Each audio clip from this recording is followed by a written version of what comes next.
January 29th, 2019. Jussie Smollett is one of the kindest, most gentle human beings I know. I'm praying for his quick recovery. This was an attempted modern-day lynching. No one should have to fear for their life because of their sexuality or color of their skin. We must confront this hate. Jussie Smollett made it all up. The actor and musician staged the hate crime against him, a claim of a noose around his neck, of two men attacking him on a frigid night in Chicago, dousing him with bleach, yelling, "This is MAGA country." All lies. And his claim under oath that there was no hoax, that was a lie too. That didn't age well. Yikes. Happy Wednesday, and welcome to Zeducation Extras. Welcome to our second channel, folks, and welcome to another episode of That Didn't Age Well. Here on the Extras channel, we have a lot of content that just doesn't fit into the Tuesday, Thursday, Sunday lineup on Zeducation, including today's video. Usually every Friday we have a deleted scenes video, and in the future we will have some themed videos like today, some clown world videos, anything and everything that doesn't fit on the main Zeducation channel. On today's episode of That Didn't Age Well, we have a lot in store. We have sports, we have politics, we have culture, we got it all. It's a great episode today, just FYI. It's a doozy. Back to the Extras channel. If you are here because you clicked on a recommended video, or maybe on the search engine you clicked in Zeducation and saw this pop up, you may not be subscribed, as most of our viewers are not subscribed. If you can look here in the analytics, almost every 100,000 views, there are about 20,000 subscribers versus 80,000 non-subscribers. So if you are a subscriber to the main channel and you're just stumbling upon this one for the first time, please support us by heading down and making sure you are subscribed, and please make sure you have that bell clicked for notifications when new videos are uploaded. Now onto today's top 10 list of things that didn't age well. Number 10. For this one, we go to the New York Times. A lot of reasons for us to be skeptical of the New York Times, including their bestseller list, but that's for another video. We have two examples here. June 21st of this year, they wrote an article saying how misleading videos are trailing Biden as he battles age doubts. So, and these were deep fakes, remember that? These were all, cheap fakes. He's not old, he's fine. He's perfectly normal. Literally, 7 days later, they write this article. It's frightening. Democratic voters worried by Biden's struggles in debates. We tried telling you, if you're using your brain and you're avoiding the propaganda that they're putting out at the New York Times, then you can see with your own eyes reality. And a lot of people were saying this for years, okay? So it took them a very bad debate to throw in the towel. Another example, July 12th, they wrote this article. For years, far-right commentators have floated a conspiracy theory that Democratic Party elites were secretly plotting to replace President Biden on the ticket. Now those conspiracists are using the moment to lend credibility to their work.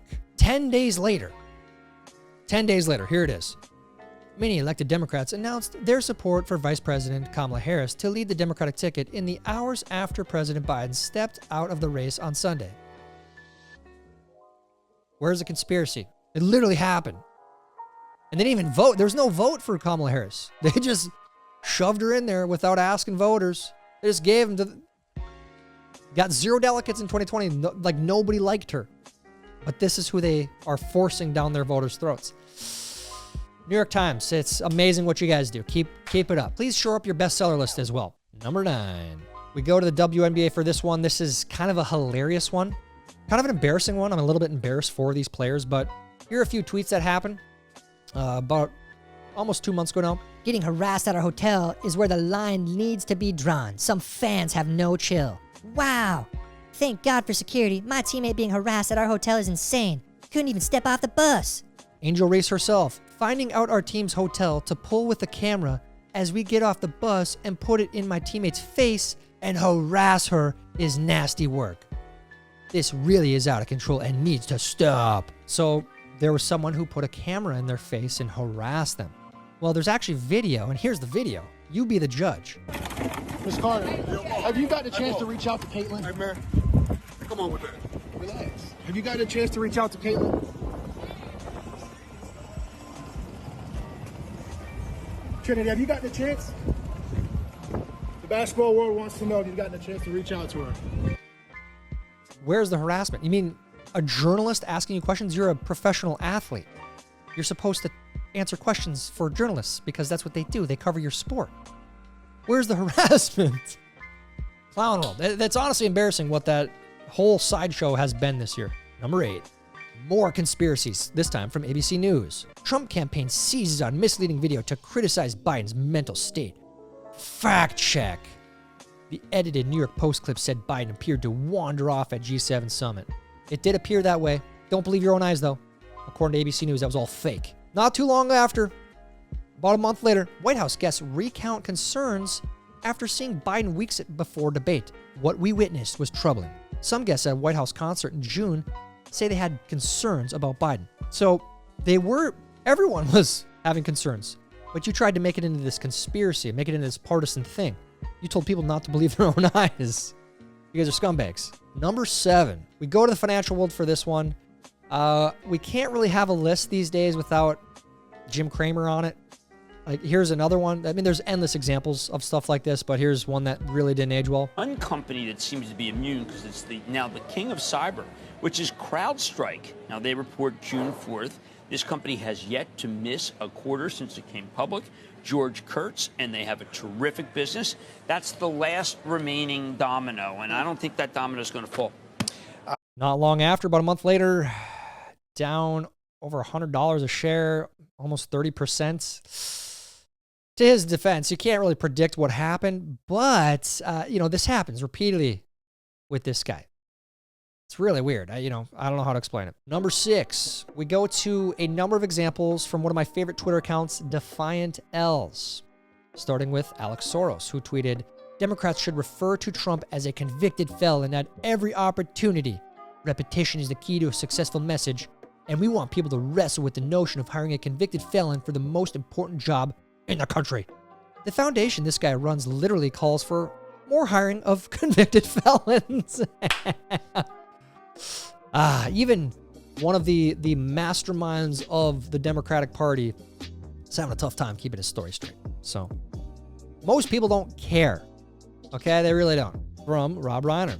I'm sick and tired of hearing Democrats whine about Joe Biden's age. The man knows how to govern. Just shut up and vote to save democracy. A month and a half later.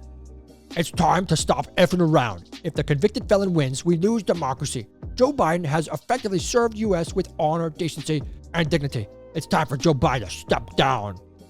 But you just told everyone not to worry about his age. What happened there, Robbie? And last one here. In May 15th.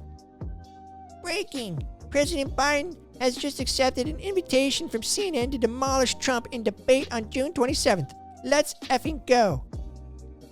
And day after the debate, I will never watch another BS CNN debate. It's okay, man. It's going to be okay. Number 5. We go to Anthony Fauci for this one. A lot of people are not talking about this. It's hilariously not really even part of anyone's campaign. What happened from 2020 to 2024? This crime against humanity. No one cares anymore. But anyways, we care. So we're going to include this example. I mean, anybody who's looking at this carefully realizes that there's a distinct anti-science flavor to this. So if they get up and criticize science, nobody's going to know what they're talking about. But if they get up and really aim their bullets at Tony Fauci, well, people could recognize there's a person there, so it's easy to criticize. But they're really criticizing science, because I represent science. Dr. Anthony Fauci now admitting social distancing wasn't based on science.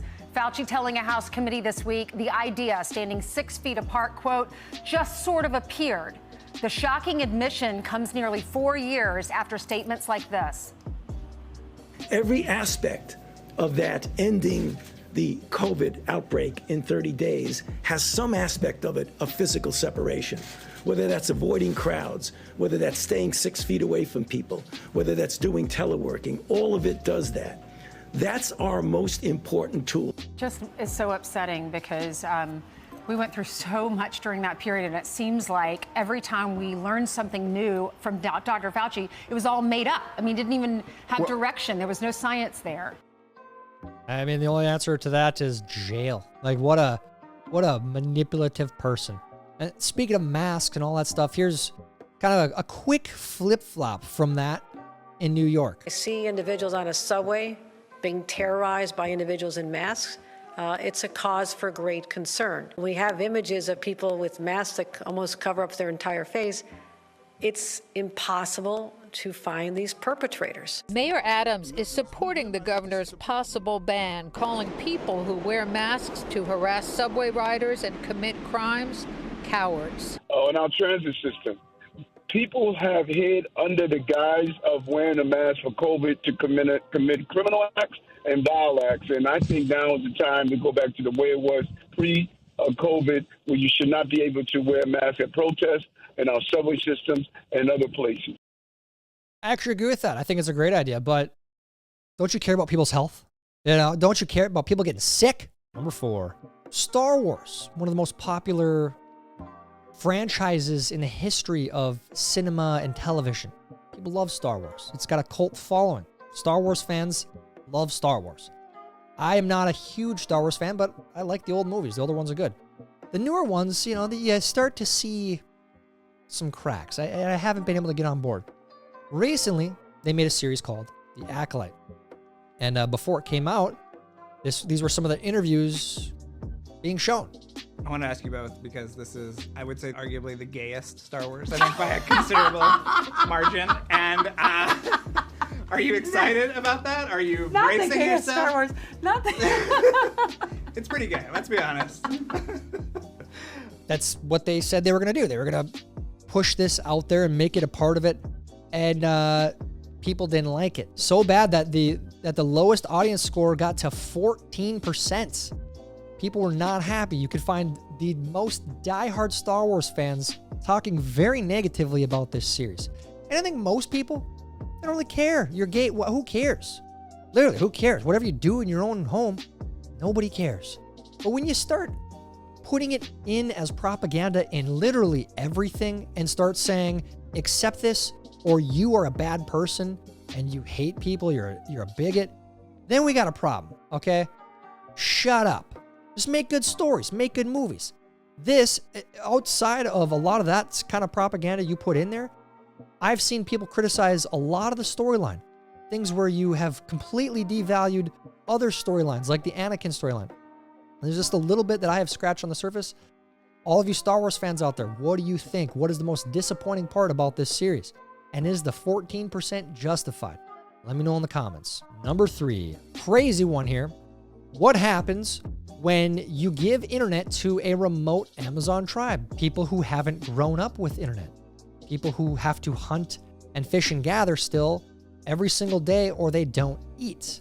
What happens when that happens? What do you do? Well, this example, this case study is one that did not age well. Some people got together and thought it was a good idea to give internet via Starlink to this remote tribe. And the tribe, it has started to show some cracks. One of the tribe leaders said, many young Marubu men have been sharing explicit videos in group chats and has already observed more aggressive sexual behavior in some of them.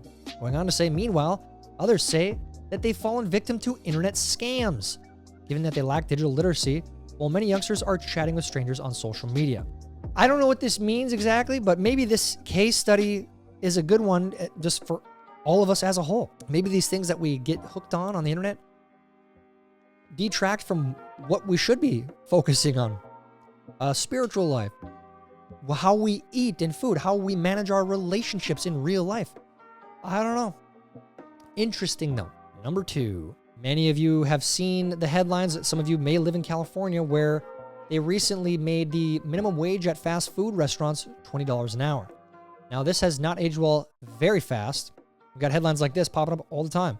California fast food restaurants have cut 10,000 jobs since passing $20 minimum wage. California fish taco chain Rubio's Coastal Grill files for bankruptcy after minimum wage law cripples business. And even worse news, California's $20 fast food minimum wage could be hiked again. So not good. This is a case study in what not to do as government. This is not the free market. This is not good. You are going to cripple businesses. They're going to shift towards automation. It just is what it is. More absurdity from California. From Defiant L's, this happened in May this year. Mom fined $88,000 after kids collect 72 clams from California beach thinking they were seashells.